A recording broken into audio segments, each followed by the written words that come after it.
ونجيب لك يا سيسي بزازة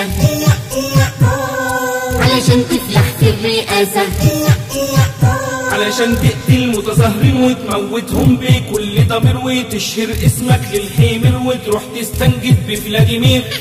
يا سيسي هبطي كمان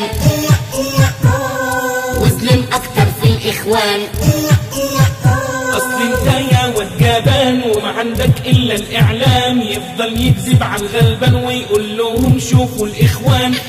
يخرب بيت اللي جابوك على كل اللي انتخبوك، تظلم تقتل في البنات وعامل راجل على الستات ويشبهوك بالسادات وعبد الناصر يا شحات. طب انا هدوس بالجزمة عليك وهعلقك من رجليك، يا بتاع روسيا يا عامل اسيا وعامل فيها شريف ونضيف وانت جاي مع الكنيف. عارف اني عامل لك هوس بس احذر من ابو انس، لحسن اجيلك من الخليج واعمل لك جلسة تدليك واخليهم يضحكوا عليك ويشوفوا الحسرة في عينيك. يا سيسي خد في المليان وبكره هنشد فيك كمان.